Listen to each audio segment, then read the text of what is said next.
Let's talk about the two biggest sprint review mistakes and how you can avoid them.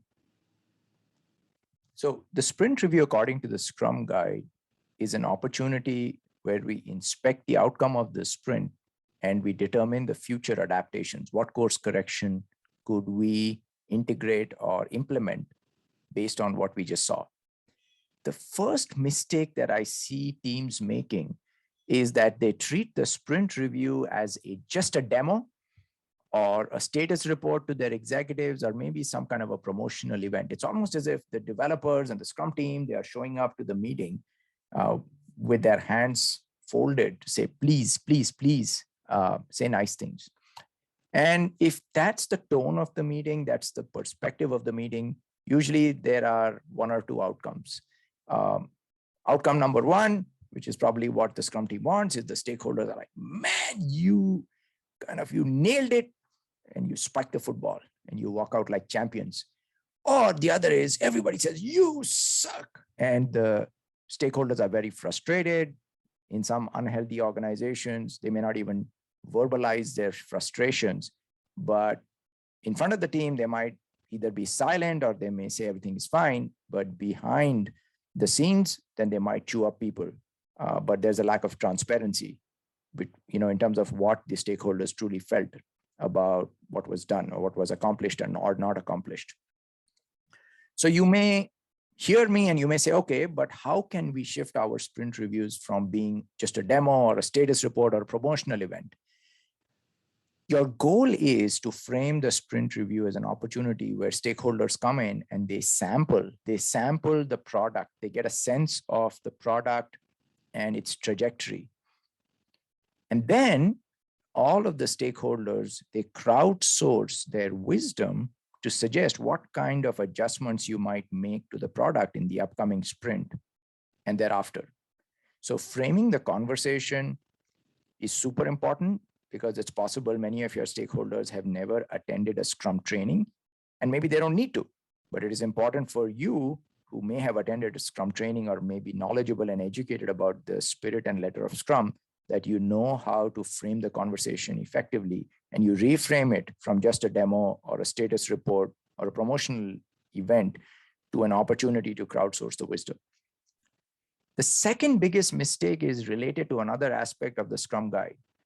The Scrum guide says that during the sprint review, the Scrum team and the stakeholders not only review what was accomplished in the sprint, but what has changed in the environment. This could be macroeconomic changes. It could be the coronavirus pandemic or Delta variant or Delta plus. It could be supply chain shortages. It could be a lack of enough fossil fuels because of the move to maybe more eco-friendly options. Who knows? But you have to inspect changes in your surrounding environment because your product likely does not exist in a cocoon, in a bubble. It has to exist in a world, in a complex adaptive system that is rapidly changing. So changes in the environment could be macroeconomic changes. It could be changes in your industry, changes in regulations.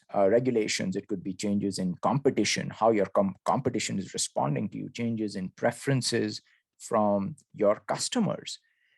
But it's so super important to not get tunnel vision and not live in your own echo chamber and just have a focus inside your organization, inside your code base, but rather to expand your horizons and expand the aperture to include what's going on in the world as it relates to your product vision, your product goal.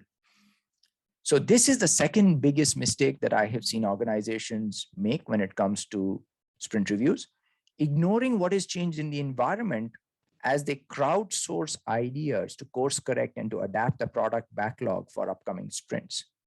So you may ask, well, how can I see what has changed in the environment? How can I make it transparent as a stepping stone to facilitating conversation, inspection, and adaptation? So we have a couple of videos on this topic. So if you haven't seen these videos, go to our YouTube channel. The first video is how to shift from self-defeating pseudo agility to evidence-based agility. And the second video was how to start managing business outcomes with evidence-based agility in 5 minutes or less. So this video builds on those. If you haven't seen them, then after you finish this video, you may want to watch those to get more value from this conversation. So in one of those videos, we showed you an illustrative dashboard or a scoreboard that a product organization or a Scrum team might create based on feedback from their stakeholders that will represent leading and lagging indicators of value. So assuming you've done something like this, you have clarified, okay, maybe our product goal is to increase revenue, and then there are some other balancing indicators that we want to manage. We want to manage our budget.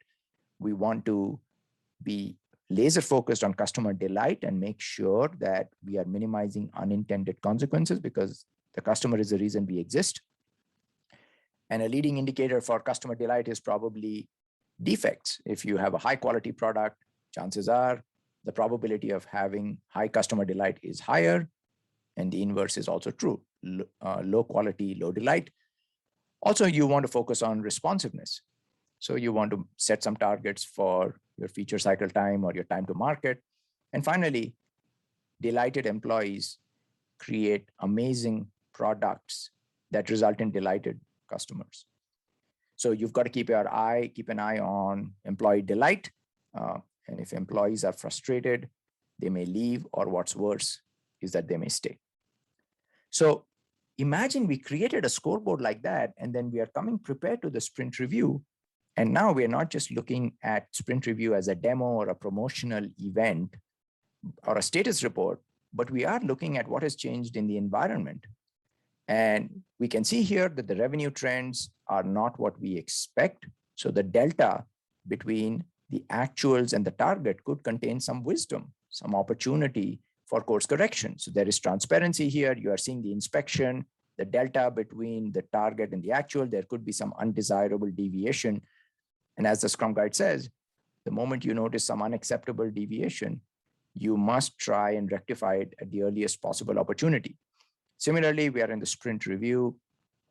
We are exploring the budget. It looks like OpEx is higher than what was desired. And also the overall budget is higher. So it's possible we'll run out of money. What are the financial implications of this? What course corrections might we consider as we crowdsource ideas for the next sprint? Customer delight is going down. What can we learn? How might we improve? Product defects are trending up. We are not as responsive as we would have hoped to be. And employee satisfaction is also not what we hope to be. The goal of these kind of tools, flawed tools though they may be, is to facilitate, enable, and catalyze the right interactions between the right individuals. And if you've done a decent job of framing a sprint review as an event where impactful decisions are made, chances are you have the right people attending the sprint review. That's where a lot of power is concentrated in one event. And hopefully all the right individuals are there. And as a coach, if you can facilitate or catalyze the right interactions with these powerful, knowledgeable individuals, you could have a huge positive impact on the trajectory of the product and possibly the company. So tying it back to the Scrum Guide, the Scrum principles of empiricism, every single event in Scrum has been precisely engineered to create transparency into some important aspect of business, of value delivery. The transparency is injected as a stepping stone to inspection. You compare current reality with target reality, and the delta between current and target reality is the source of wisdom. And when you unpack that wisdom, that's what paves the way for course correction, which is the whole purpose of Scrum. Scrum is about short controlled experiments to come back with validated learning such that when you fail, and you will fail because we are in a complex adaptive system, you can course correct as quickly as possible. The biggest failure is not that you failed. The biggest failure is that you failed to learn and course correct. Every single event of Scrum, and outside the event, the whole cadence of Scrum should embody the Scrum values. And if you have a sprint review where you are sampling the product and crowdsourcing the wisdom of your stakeholders through the inspection of the product increment and changes in the surrounding environment, and if you're open about all the challenges, that's where you are most likely to unpack the power of the sprint review and avoid the two biggest mistakes. What we want is, especially when the truth is unpleasant, we do not want to bury our heads in the sand. We want to crowdsource the wisdom of all the passionate, smart people and unleash their awesomeness so that we can leverage the truth, however unpleasant it might be, to create a future where the truth is better. So if you haven't already seen the videos I mentioned earlier, please go to our YouTube channel, watch the video on how to shift from self-defeating pseudo-agility to evidence-based agility, and watch the video on how to get started with evidence-based management in 5 minutes or less. So this was a quick overview of the two biggest mistakes we have seen organizations make in sprint reviews and how you can easily avoid them. If these ideas resonated with you, plenty more on our website. Go to smoothapps.com, check out our blogs, presentations, our webinars, our YouTube channel. It's got a bunch of videos. Join our meetup, Agile DevOps DFW. These are the kind of topics we explore together. And follow our company page on LinkedIn. And if you want advice on Agile training, coaching, consulting, Agile transformation, all our contact information is here. Give us a call, contact us. We would love to help you.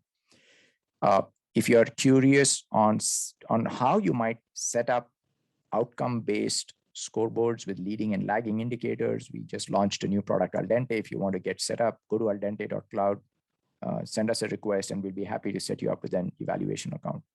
So that was the end of our presentation, how to avoid the two biggest, most common sprint review mistakes. Hope you found it useful. Until our next conversation, thank you, keep calm, and scrum on.